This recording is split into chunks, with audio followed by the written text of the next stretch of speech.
ও যে আপনার তো ডিউটি শেষ, বাসায় যাচ্ছেন না? আর কি বলবো ভাই, বাসায় গিয়েও শান্তি নেই, একটু পরপর লোডশেডিং। এই গরমে বিদ্যুৎ গেলেই ঘর গরম হয়ে যায়, তাই ভাবলাম অফিসেই আরেকটু সময় বসে থাকি। তার মানে অফিসেই শান্তি? এখন তো তাই মনে হচ্ছে। বাসায় গিয়ে লোডশেডিং হলে ফ্যান বন্ধ হয়ে যায়, ঘুমানোও কঠিন হয়ে যায়। তার মধ্যে আবার ফোনের চার্জ নিয়ে চিন্তা, তার উপর আবার তো ফ্রিজ আছেই, সেখানে বেশিক্ষণ বিদ্যুৎ না থাকলে ফ্রিজের খাবার নিয়েও দুশ্চিন্তা। কিন্তু বাসায় তো যেতেই হবে, এই গরমে একটু স্বস্তির জন্য কি করা যায়? আছে তো, অনেক উপায় আছে। যেমন প্রথমত নিজের শরীরের দিকে খেয়াল রাখতে হবে, নিয়মিত পানি পান করতে হবে। বাইরে গেলে সঙ্গে পানির বোতল রাখা ভালো।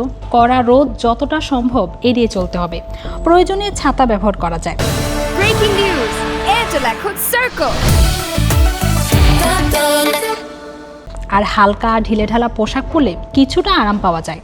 আচ্ছা, দিনেরটা না হয় সামলালেন, রাতের লোডশেডিং হলে?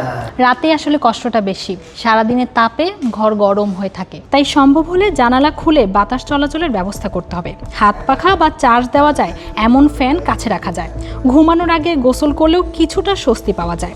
আর বাসায় শিশু, বয়স্ক বা অসুস্থ কেউ থাকলে তাদের দিকে কিন্তু বাড়তি নজর রাখতে হবে। আচ্ছা, মোবাইলের চার্জ, ফ্রিজের খাবার, এগুলো কি হবে? সেটার জন্য প্রস্তুতি নিতে হবে বিদ্যুৎ থাকতেই।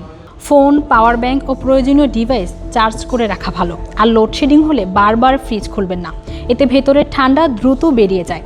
দীর্ঘ সময় বিদ্যুৎ না থাকার আশঙ্কা থাকলে বরফ বা আইস প্যাকও কাজে আসতে পারে কিন্তু। আচ্ছা, তাহলে লোডশেডিং বন্ধ করা আমাদের হাতে নেই, তবে প্রস্তুতিটা নেওয়া যায়, তাই তো? ঠিক সেটাই, একটু প্রস্তুত থাকলে এই গরমে স্বস্তি কিছুটা আনা কিন্তু সম্ভব, আর ভোগান্তিটাও কিন্তু কমানো সম্ভব।